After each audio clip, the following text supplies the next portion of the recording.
All right. Go live. Welcome back, everyone, to a brand new episode of Charm City Beat. Hope everybody had a great Thanksgiving holiday. The Ravens went to LA, handled business ahead of the bye week, taking out the LA Chargers 20-10. Let's talk about it. Yeah, this is the first game since the Mark Andrews injury. So out of the gate, you're wondering how's the offense going to respond? How's is it likely going to respond? And I feel like to start the game, they were relatively sharp offensively.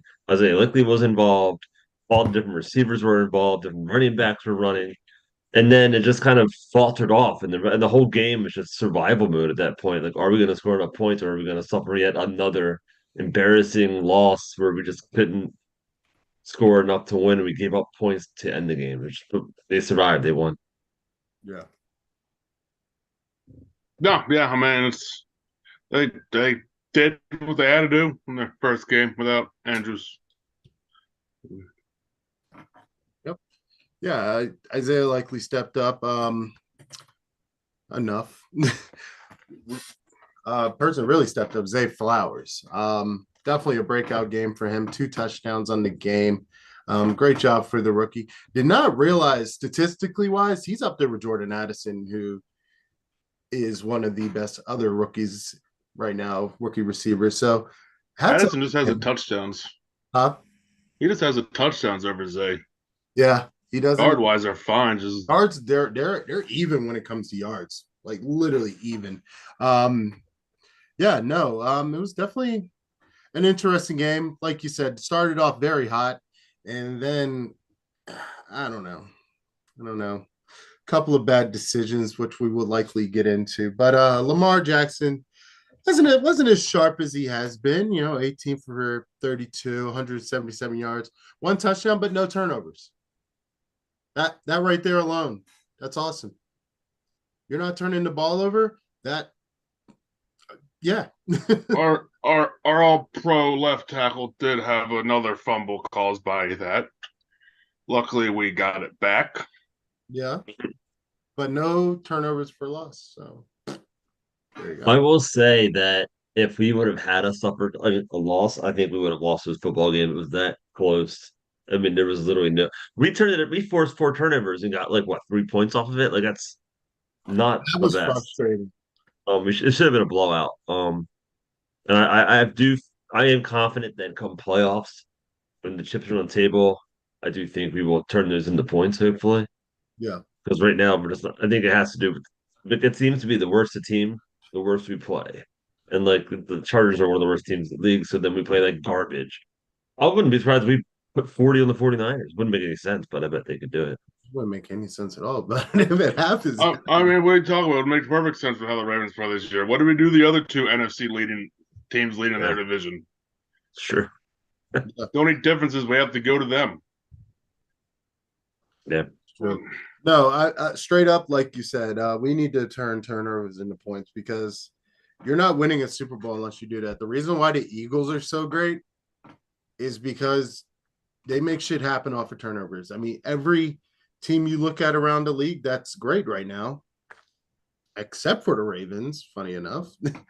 I mean, they did keep mentioning that the Chargers were pretty good on those quick turnaround, you know, sudden change. Even though as bad as Brandon Staley has been on defense, they did mention that that's kind of one of the good things they have been at this year. Yeah. So I mean, he still should have done something, but that Yeah. So, as Jordan said earlier, Mark Andrews is out. Isaiah likely had to step up. What do y'all think? 4 catches for 40 yards. I'm not mad. I mean, No, I think you missed. I think you missed Andrews the most on third down, and I mhm. think we missed him a little bit in the red zone. But at the same time, like OBJ has really stepped up in his absence. Yes. Just in limited time, he's put it. I think those were his 2 best games as a Raven so far. Was yesterday and then 2 days last week, Yep. and then obviously Zay Flowers. I mean, 2 touchdowns on Sunday Night Football. I love the bouquet. I know Lamar Jackson hated it, but I thought it was super Has Lamar clever. Jackson never been to a wedding? Like, what are we? What's Oh, going on? God. I mean, to be fair, Jay said no one else seemed to get involved in it. He threw it back, and there was one guy back there to catch it. And yeah, I don't think that's what it was in their mind. It was in Zay's vision of what it was supposed to look like. Yeah. Yeah, Just flower. Oh, so funny. Flower yeah, metaphors. yeah. Whoever's coordinating celebrations, y'all weren't on the same page. But no, the kid can celebrate however the fuck he wants. If he scores touchdowns, I don't care. That's Well, awesome. funny enough, Todd Monken in his press conference said he forgot to tell them on the last play to first down, get down, because he even said I didn't even think about it. We're so far out, but he was like, I know we would have been saved by another stupid celebration because his little soccer celebration. My thing is, and this is just me. I get the world of analytics, the mindset's a little different, but I'm never saying no to points. No. To put you If above two hold scores. on, if that score made it still a one possession game, get your ass down and don't score. It made it a two possession game. I'm fine with it. Yeah. Have you that's the thing. People aren't thinking about that. Even like I said, if he scored and it was still a 7 or even 8 point game, I'm mad he didn't get down. Yeah. But it's logically, yes, you get down in the game, it's over, it's fine, whatever. But he scored and made it a 10-point game. That's why I'm fine with it.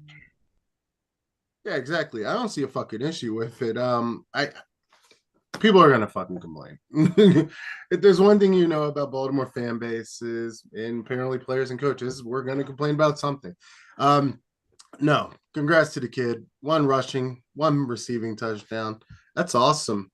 Lamar Jackson, on pace to become probably, well, I don't even think it's a probably, it's almost a given at this point, probably the best rushing quarterback in NFL history. He's on pace. Right now, he's ranked fourth. He's the fastest quarterback to reach 5,000 yards. Right now, Vic stands at 6,109. Cam Newton, 5,628.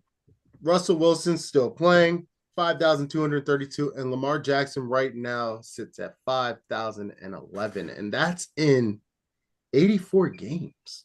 Here's a question for you guys. What?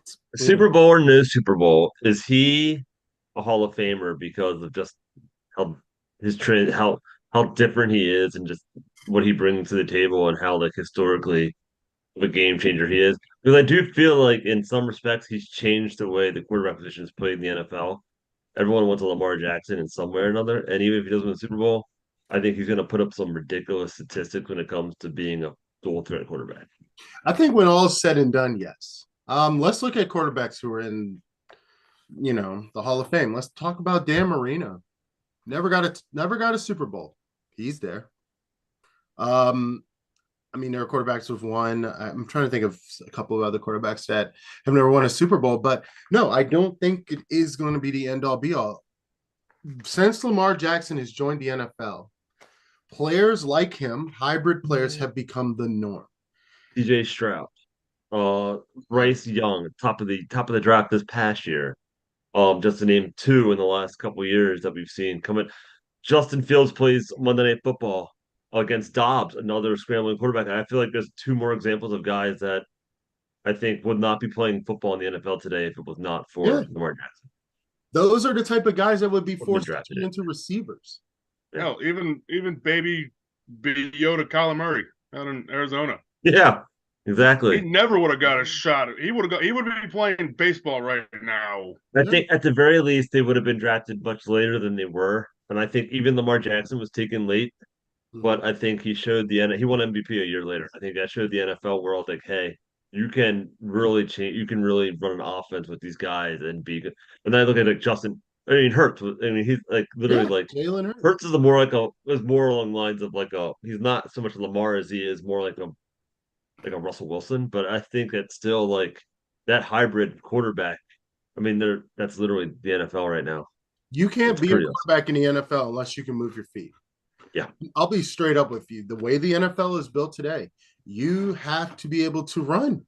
The edge rushers are way faster than they used to be. obviously O-lines aren't blocking the way they used to be.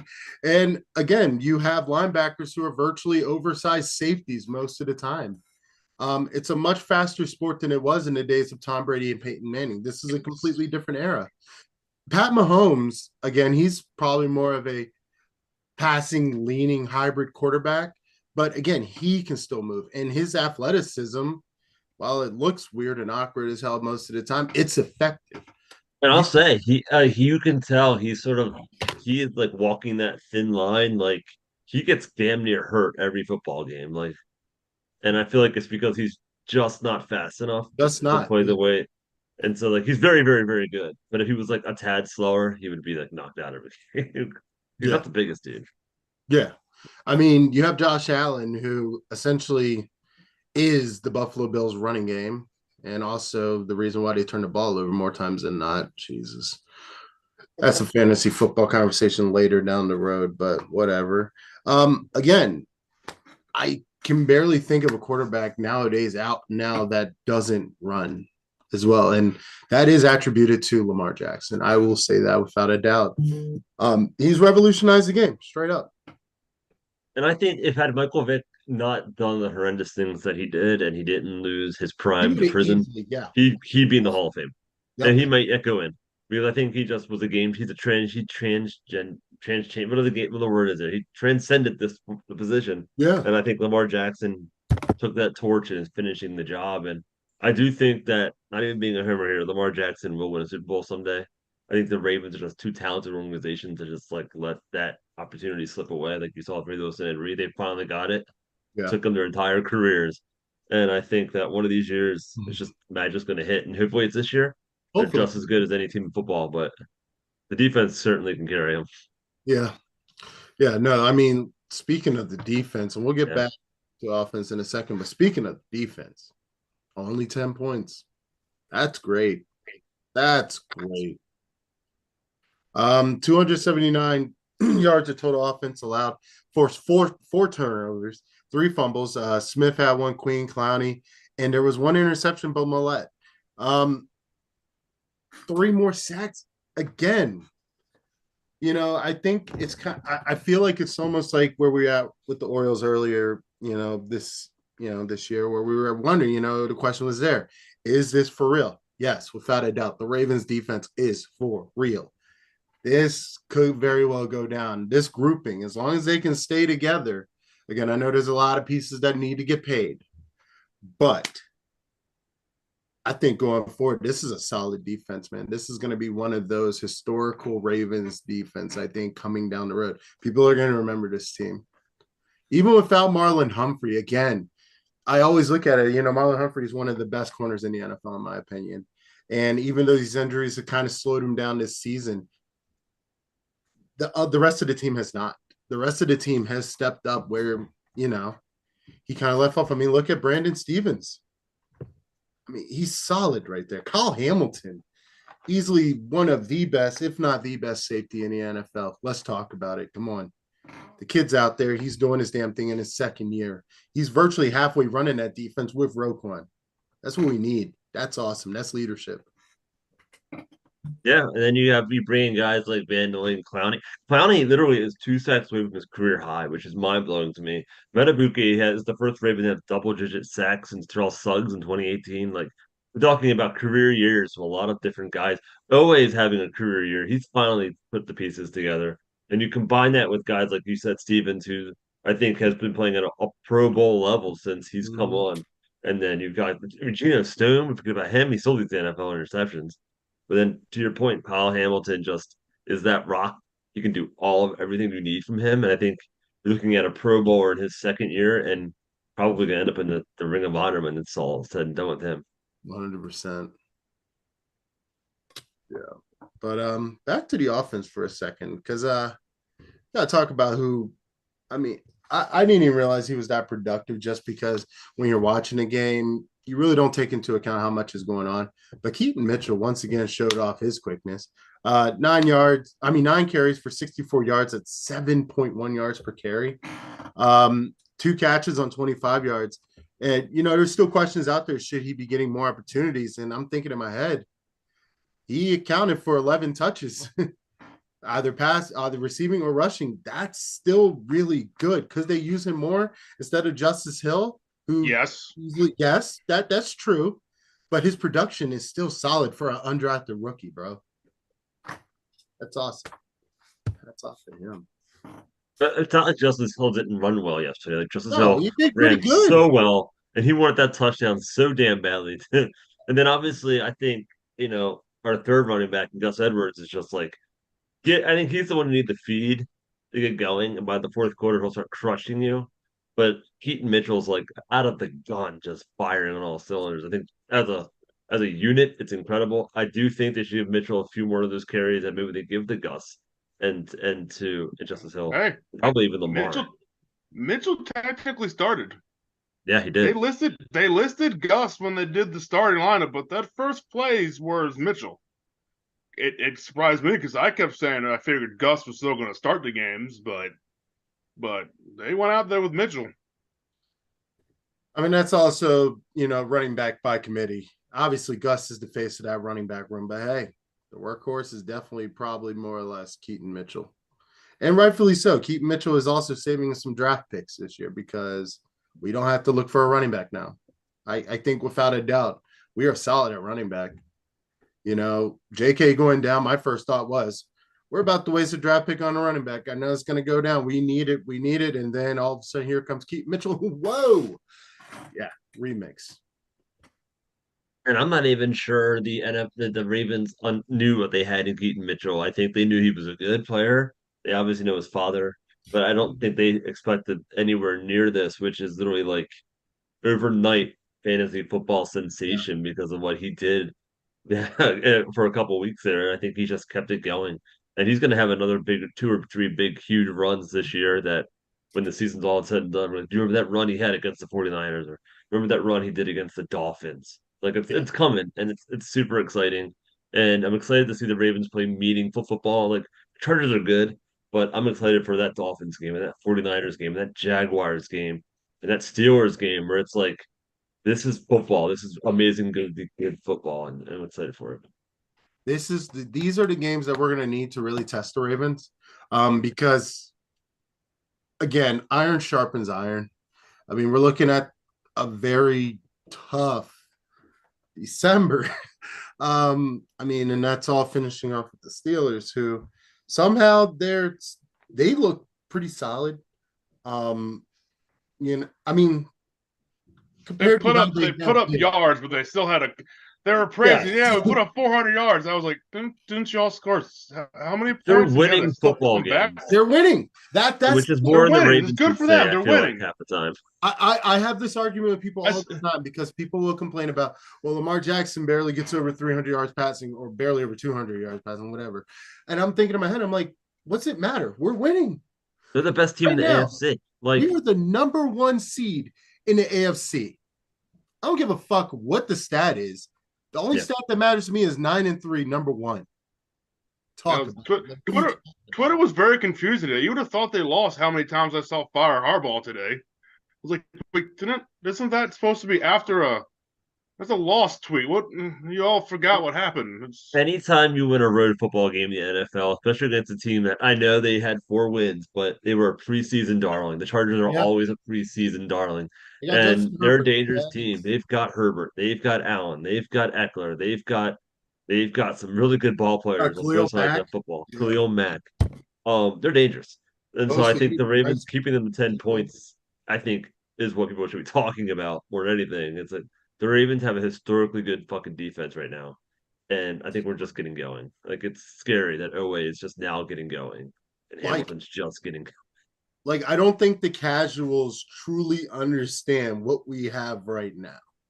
I'll be straight up with you. It was evident to me last night, and it gave me chills, man, watching them. I mean, they're just flying around out there, just in Herbert's face, just all over the field. Again, like you said, Justin Herbert, Keenan Allen, Eckler, those are guys that, at least in fantasy football over the last few years, have killed. And as a team, have always been threats in the AFC West, except for this year, which, again, This might be an off year for him. I don't know. Or maybe Justin Herbert is showing who he probably truly is. I don't They're know. doing what the Steelers aren't doing, which is losing narrow games. Like the Steelers are finding a way to win, and you Yep. can't fault the Steelers. Like it's not. I mean, it's not their fault that the Ravens dropped all their balls when they played them, but they found a way to capitalize, and they're capitalizing. And now they're facing the easiest part of their schedule. I would not be shocked if they win the AFC North, just because the Ravens they position themselves to make the playoffs at 9-3, but they have some tough games. And if they lose two or three of them, the Steelers probably do sneak in as that top seed in the AFC North, and it's unfortunate to hear, but we'll see. I think the Steelers will probably lose a couple of games here, though.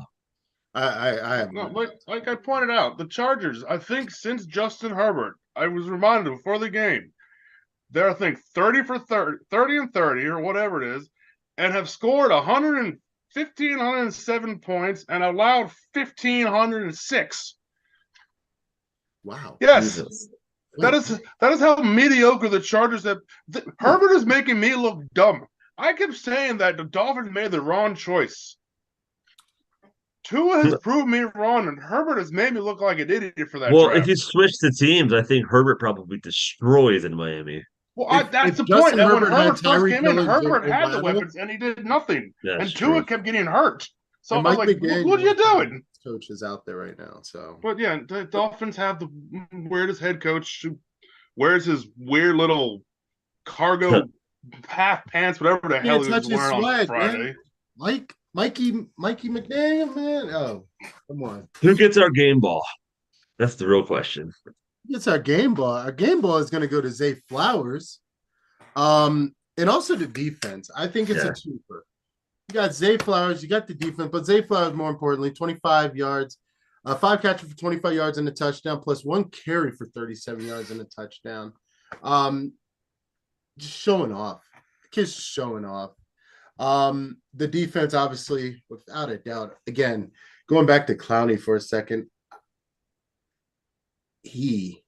that D line. I remember us having conversations about, well, Calais Campbell's gone, Justin Houston's gone. Who's going to step up? No questions. How much do we pay for Clowney? Not much. League minimum, maybe? Wait. Not enough for what he's doing. Yeah. Like, I don't know. Will he take a discount next year to keep him? I don't think so. He's definitely going to be somewhere next year. Probably earn himself a new paycheck. Probably not with us, though. But that's fine. Again, the Ravens right now, number 1 in the AFC North, number 1 in the AFC. Browns did lose 29-12 yesterday to the Broncos. Steelers won, but it's cool. We're going into a bye week. The only game within a 22-day stretch. Ravens are blessed right now, man. The only thing you can hope is that they come back rested and not too rested, ready to play. Jordan, any last thoughts, bro? I think that the defense is playing so well. You're about to see our entire defensive coaching staff rated in the offseason. I think Mike McDonald is at the top of coaching list. I heard today it's probably going to be 7 to 9 openings in the NFL for head coach. He's probably going to get one of them. But then you're probably going to see some backup. Some of his staff also get picked up, probably go with him when he goes to these places. And he's probably going to name one of them his defensive coordinator. And so you're looking at guys within the, I don't know who's going to step in to be his replacement if that happens. There's some interesting people out there, but he's definitely left his mark in just a very little bit of time, and be very bittersweet if he left. Yeah, but it just points to how successful that he's been. Yeah, no, I agree with you on that one. Definitely one of the better football minds. An amazing coordinator. I don't know. In my mind, when we hired him, I think the best thing about it is I didn't have really high expectations one way or another. So the fact that he's so great right now, dude, best luck to you. No, man, EDC is going to slap the biggest check down in front of him. Like, you're our head coach. As soon as Harbaugh's done, please don't leave. Can you imagine? Could you imagine? He'll be what Jason Garrett was in Dallas when fucking what's his face was still there. Do not talk. Now I'm gonna wait. Garrett. The problem is Harbaugh's not going anywhere as long as they keep winning football games. And I think Lamar Jackson and Harbaugh are married. We can do the same thing about Flacco. So we'll see. But I think if the Ravens lose the first round this year, I think you might not see Harbaugh come back. But if they I think the wild card teams kind of suck this year, Mhm. so we'll see what happens. Yeah. Oh, Oh, sorry. no, nothing I learned. If you're the opposing team, don't do the other team's celebration. It doesn't end well for you.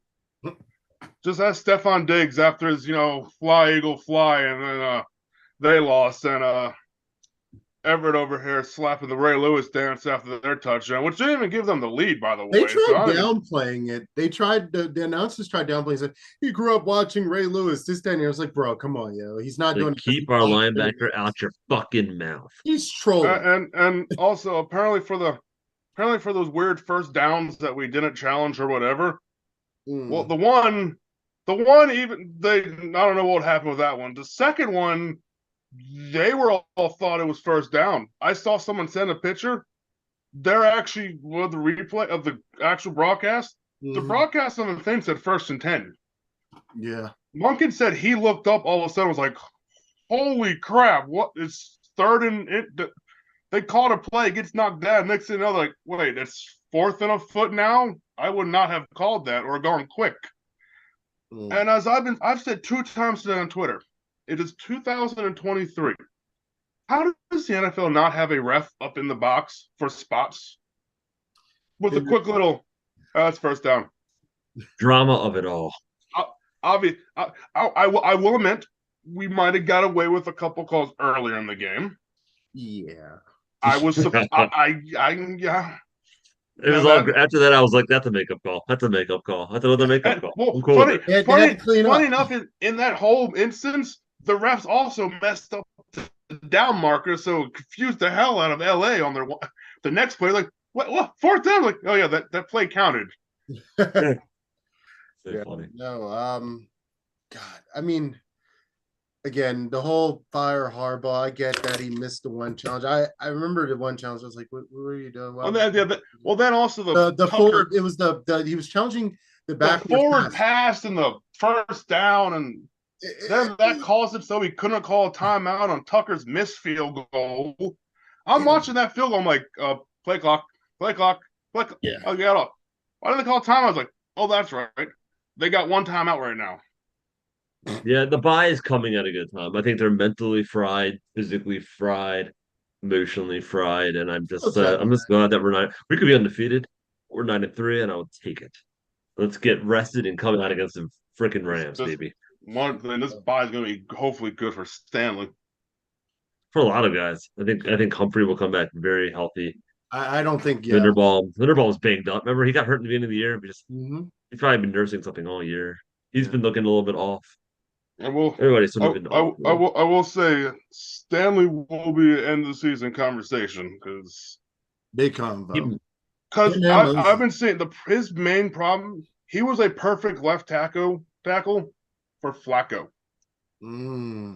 I cannot tell you how many times I've seen Lamar run into Stanley. Yeah. He got his All Pro though with Lamar. I will. Yeah. I will say though, remember that was his younger year, and that was peak Greg Roman. That was peak good Greg Roman. That was. Yeah. No, I agree with you on that one. I because it's at that point where college football is getting ready to go towards bowl season. You're starting to look at recruits. We'll definitely be talking about that over the next couple of weeks. I think as it gets closer. But mock drafts are happening. I don't see a world where the Ravens don't pick up a left tackle in the 1st or 2nd. I have to look at the picks that we have available, but I don't see a world where we're not going offensive line. We have to.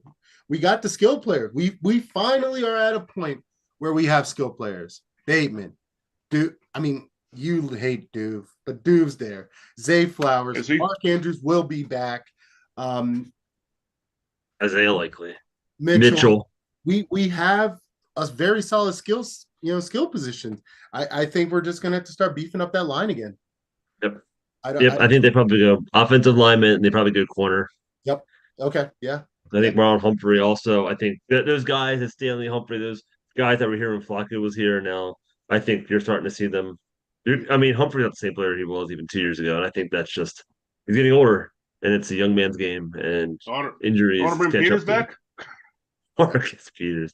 I think, but the thing is, Brandon Stevens. The thing is that they're fighting guys from the back end of the draft or free agent pickups that are just filling. Like, who would have thought Brandon Stevens would be the answer? Yeah. Who No, would have no thought one, and that? it's incredible, and it's because they fucking got hurt so much that they've were born from this like phoenixes. It's incredible. Yeah. Now, Ravens are at a great position going into this bye week, though. Hopefully, guys can get rested because it's going to be a tough December. It's going to be a long winter. And I'm going to be real with you. Defensively, I have no questions. Offensively, maybe a couple of really just scheming. I think that's the biggest thing for me, scheming. Get that under control. And, I'm not going to say it yet. You know the rules. Festivus might be looking at that. Yeah, so that does it for our show. Don't forget to like and subscribe. It is the bye week coming up, so we won't be doing a recap this week. We'll be back next week for recap. For preview. So yeah, don't forget to like and subscribe. Take care and happy holidays.